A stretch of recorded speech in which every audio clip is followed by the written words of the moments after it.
Oh, sorry, my video stopped. I'm just going to continue that story. So he says, I'm just gonna, humor this guy and and I'm gonna go out for breakfast with him. So he goes out for breakfast with him, and then he's sitting at the table, and the table right beside them, this guy he couldn't help but overhear that this guy was so excited about talking about like a Subway sub that he had all these ingredients on, and he was just like over the top excited. And so he's an engaging guy like myself, and just, kind of leaned over, and he's like, if you don't mind me asking, like, well, why are you so excited about this? You're like lit up like a Christmas tree talking about this sub and all these things and all these ingredients that you had on it or whatever. And the guy says, well, I had 200 ingredients or 200 food items on my fridge that I could not eat. I couldn't even have in the house. I was allergic to them or whatever. And he's like, oh, and the guy says, yeah, he says, so he's like, someone told me about reishi mushrooms and I decided to try it. And he's like, I don't have that list on my fridge. Like, I can eat all of those foods. And he was like, oh. So, of course, he decides that, what have I got to lose? I'm trying everything else. I'm practically a vegetable in a chair here. And, he decides to incorporate reishi mushrooms in a pill. I believe he got it in a pill form, in a bottle. And, he said, I started taking 2 a day, 1 in the morning, 1 at night. And it was a gradual process, but he eventually moved to a walker thing, and then he walked to it, and then he had a cane, and he went to a cane, and then he, the day I met him, he was just walking around like you or I, and just, like skipping along with his camera and taking pictures of birds and loving life and seeing the beauty and everything. So, I share that story a lot because it's just, it's an inspiring story that goes to show that there are natural products out there, but also changing our mentality as well. Right? I mean, if you're someone that is a constant negative thinker, and you're constantly, I can't, I won't, that sucks, all that stuff, that's going to keep you in your body's in tune with that. It's, it's just a thing. I mean, again, I'm not an expert, but it's a thing I'm quite aware of, that positivity will keep you on a better path, on a healthier path. And, and it's all to do with our thoughts, right? And I mean, I've had to do some very difficult stuff in life. I've had to cut some family members out of my life. I've had to cut friends out of my life. I mean, I was shared with you that I used to be a big drinker. All my circle of friends were other people that I drank with, and they're still all drinkers, I guess. I don't know. I mean, not all of them, but I don't know, because I had to remove myself from it. And, so, sometimes, people, you guys just got to have a look at your life and see where's the toxicity, where are the toxins, right? Because toxins are what will keep dragging you down. And, there's food, there's things, sugar's the worst thing that we can put in us. I don't get me wrong, I'm guilty of it. My weakness is ice cream. And, thankfully there's vegan ice cream is becoming a little bit more popular, and I really like it, actually. It tastes a little bit different. It's not as creamy. It's a little more icy based, but I like it. There's some amazing flavors. It's not offered everywhere, but, so...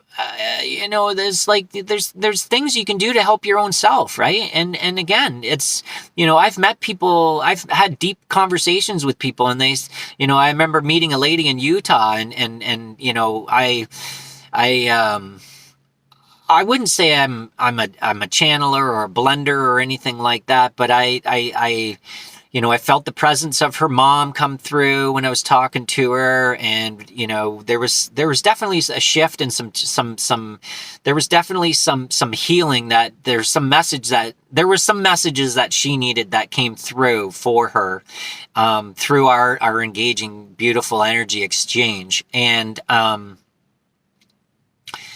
she, I remember her saying to me something about, well, it's my family and their blood. And it was somebody that is really, really, really negative in her life. That's really, really negative, like really bad. Like, literally tells her how crappy she is and stuff like that. Like, and so, again, I may never see this woman again. It's always interesting to me how I have to have these interactions with people, and I'll never know, and that's okay, right? It's okay. I've accepted that I will never know where it goes and how it affects them and how they've changed and how they've improved their life or not improved their life or whatever. If they've bit and grabbed onto what was presented for them.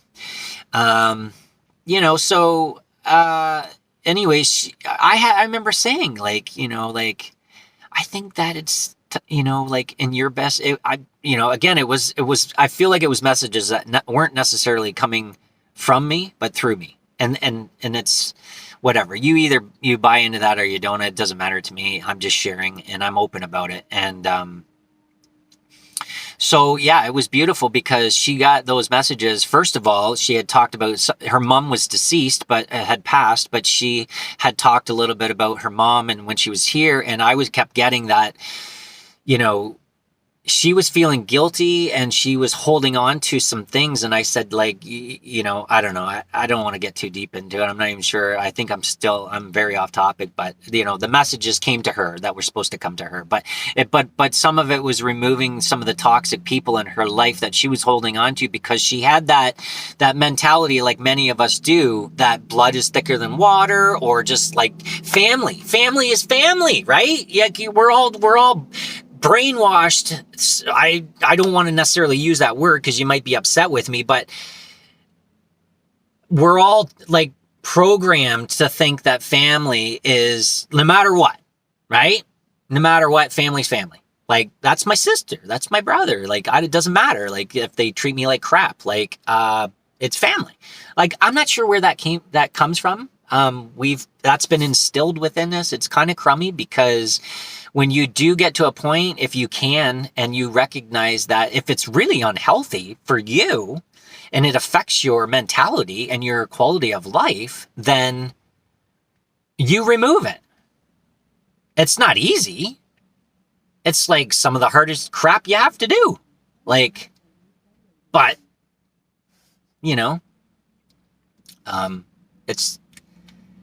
it's just something I'm aware of. Anyways, I'm so far off. I was talking about the farmers markets and or even just simply traveling. But anyways, the farmers markets, engage these people. It's beautiful. Mushroom vendors are out there. The artists are out there. The local produce that's natural and healthy for you is out there. It's amazing. It's like the greatest day of the week for any community, I think. Like, I love it. It's you get to talk to the people behind the scenes, right? Like it's the same thing. You go to a store and you buy a painting.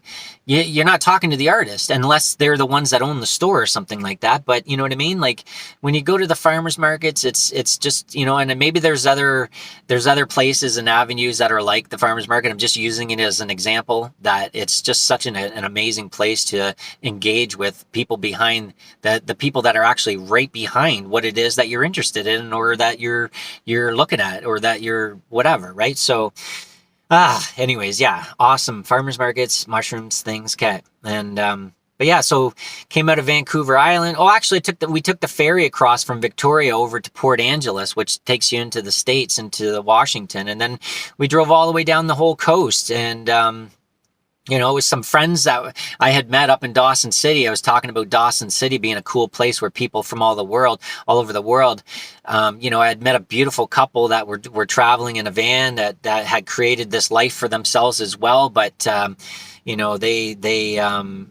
they had turned me on to the idea of going to Mexico for the winter because here I am living in my camper and, I can't, it's not comfortable to be in a cold climate unless you're set up for it. And I wasn't, and I'm not. And even at the time I had met them, I didn't even have my camper yet. I had only had that cap on my truck I was talking about. So I really wasn't set up for cold temperatures at all.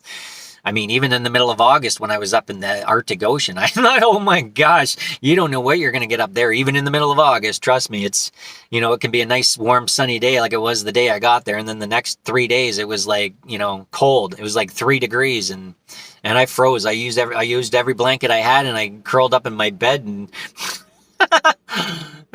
so anyways, they turned me on to the idea, which again, divinely gifted to me, and the perfect timing. There are no coincidences, people. There are no coincidences. It's a beautiful thing when you're in tune with it, where you go, who you meet, and all of that. It's really, really incredible. But and if you're aware of it, it's just it fuels you. It fuels you. It's passion. It's anyway, so yeah, they turned me on the idea of going to Mexico. I'm like, Mexico? And of course I had almost the sort of similar, brainwashing response that so many people have. Mexico, isn't that unsafe? Isn't I'm not gonna get shot and die there or something? Like, oh my gosh, and that's the response that comes from people that haven't been. And it's sad. I still get that response from people like, oh, you're crazy. I'm like, really? Now that I've been there, I'm like, oh my gosh, I felt safer in Mexico than I did in the US and in Canada. Are you kidding me? Like, it's beautiful. Oh my God, it's the most loving place ever and I'm sure there's more even probably places like that and even, that I just haven't been to yet. I haven't been anywhere in the world, to be honest, even crossing Canada, the US, and Mexico. It's like nothing compared to the size of the world and all the different countries. So I'm sure there's so many more beautiful, friendly places that are loving that I haven't even discovered yet that are out there. Anyways, I'm still off topic once again, but yeah, so coming down the whole entire West Coast, I highly recommend it if you're a traveler, if you're listening to this and you want to travel and you want to engage in a the West Coast there, right along, it's 101, and then when you get into California, it's spectacular. It's spectacular. It's windy, it's twisty, it's right along the edge of this highest cliffs overlooking the most beautiful ocean coast coming in. It's just stunning. It's stunning. It's just stunning. And then even some places like in Oregon, we decided we wanted to go off. We were looking for this waterfall or something, and we went off the coast and went inward just south of Eugene there, south of Portland, and went into the mountains, and it was incredible. It was incredible. We camped for a night or two out in the middle of the mountains, and it was just like, wow. It's just wow, people. It's wow, it's just wow. If that's your thing, it's wow. So, yeah, and then California is beautiful. Don't get me wrong. It's gorgeous, but it's way too rulesy for me. It's way too rulesy. I don't even know if it's a word, but I love saying that words that I question whether it's even a word, and I don't care. Let's use it. You guys know what I'm talking about. It's rulesy, and it's awful. It's awful that way. It's tight. It was tight. I was getting the megaphone. You can't park there. You can't stay there. And I'm like, there's no one around. Like, why? Oh, yeah. Yeah, it's a little tight. It's, and I guess, places do need rules, I guess. I see both sides, but it's just not. That's where I discovered Hip Camp. I hadn't talked to you about Hip Camp yet, or Boondockers and Harvest Host and places like that. You guys, those are incredible tools to platforms. To some of them are small fees. Hip Camp, for example, is it's basically people that offer you a place to park or camp or whatever, but there is always a small fee, I believe, with Hip Camp. $20 for a night or something. You may have services and things or whatever. Usually the price reflects what is offered. Now Boondockers, for example, is a platform that you pay like $100 a year for, and you can pretty much stay. You just have to it's like a map. It's like a map, like Google Maps or whatever. You click on and you can see all the hosts all over North America. It's probably worldwide. I don't know. I noticed it, and I've been using it in North America. It's all over. So there's not that many in Mexico and Baja where I was, but it's all over. And so you just click on it. It tells you a little bit about the place, the person. You see the calendar. It's either open or it's booked, and it's you ask, and they either approve you or they don't. You've got a little profile that you write up about yourself, what you're doing, who you are, blah blah. So, that's great. Harvest Host is connected with Boondockers. I believe Harvest Host bought Boondockers or something like that, I had read. So it's now they're combined, but they are different. The Harvest Host I don't resonate with as much, which I think that I need to shift a little bit. I've been a little bit of assumption is that for me, because I'm not a drinker, my understanding was a lot of it's breweries and wineries and things like that, which is super cool. But the thing with the Boondockers, there's sometimes a fee if you are requesting that they offer electrical hookup or water, if they offer you water, or if some places may offer you can dump. I don't know. But and that's where a fee may come in. If you're completely self-sustaining and you're off grid completely, you don't need anything. There is no fee for Boondockers. You won't need to pay other than your yearly fee that you pay. And the deal is the hosts, they get a free membership, right? So and a lot of these people are ones that from my experience talking to them, it's a common thing that they're travelers as well. So when they're away and they're using the service, right? And so they've got the service for free, but now they also, when they travel, they use it. And so that's kind of like the whole circle. That's how it works. And the Harvest Host, you're a little bit more obligated. It's wineries, breweries, farms, things like that. But you're obligated. It's usually businesses, I think. And you're obligated to buy something or to, engage in their business a little bit or whatever. I know some people probably don't, but it's kind of like the expectation a little bit is there of that. And I just don't resonate with that. I know I'm closing some doors. I definitely know I'm closing some doors. I mean, just because I don't drink doesn't mean I shouldn't go and see these wineries and breweries. I know my brother-in-law and my sister, they go and they're just like pieces of art, and I see the pictures, and these breweries and wineries are just they're like fingerprints too. There's not one the same as another. They're so unique. They're incredible. But since I stopped drinking a few years ago or a couple years ago, I have couple times fallen into like a campfire where there's a bunch of drunk people or something, and it's literally that I get sick, man. I get sick. Like I just can't be around that. I can't, not to say everyone's a drunken stupor and falls over and shit like that, but I just, and that's another thing I've learned about traveling. Like people talk about being unsafe and how can you just, park anywhere and blah, blah, blah. Like, well, first of all, I don't put myself in positions and situations where there's trouble. I don't go and park at a bar. I don't go and park at a weed shop. I don't go and park in a city where there's maybe a bunch of homeless area people or whatever. Like, I don't put myself in situations where there could be trouble, right? So if you don't do that, stay out of the cities, stay away from areas like that. That's why I don't have any issues. I don't know what trouble's going to find me. I'm away from it. So, it's just something to think about, people. It's just something to think about, I mean, you're going to bring on, people draw in the energy. You draw in the energy that you put out there, right? If you're natural and loving and you're putting that out there and you're staying away and you're staying pure and you're staying away from the stuff that the negative energies of places and people and land and everything, all of it, it's going to be okay. It's going to be okay. Anyways, the coast is gorgeous. Yeah, California's tight. So that's where I learned about Hep Camp, because I had to start paying for places. It was just no options of wild remote Canada. I shouldn't say there wasn't any options. I'm talking about along the coast of California. I didn't go inland. I know California's huge. But that's, that was, again, that's a gift for me, was to discover that. So now I have other options too, right? And the Boondockers I use all the time. It's incredible, guys. If you like meeting new people and like-minded people, if you're a traveler or you're a nomad, or you don't need to be a nomad, but if you're just someone that enjoys traveling and you travel a couple times a year in your camper or you drive along, engage in this. I mean, and again, you have to be someone that's interested in engaging with people. If you don't want to, then maybe you won't enjoy this. But I love meeting new people.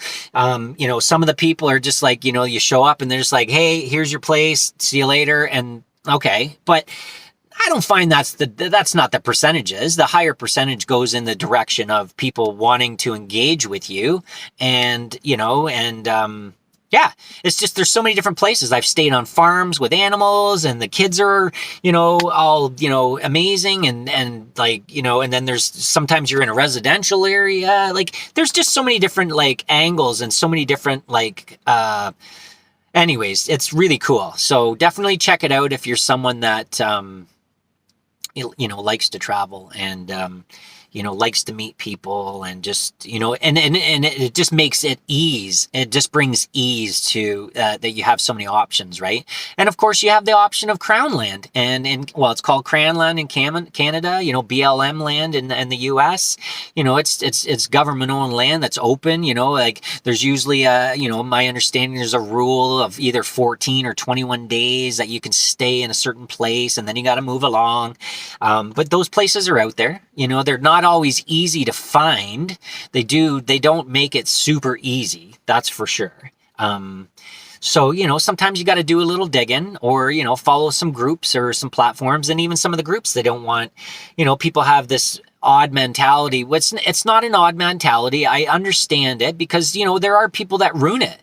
There are people that throw their garbage all over and leave their mess and like damage things, and cut the tree down over there to burn in the firewood or whatever. Like there are destructive people that make these beautiful things that we can be enjoying. They get taken away from us. I remember as a kid, I used to dirt bike all over the place, and now I look at the same area where I used to dirt bike all over the place freely, and it's all closed. It's all closed everywhere. It's all closed, and just people have abused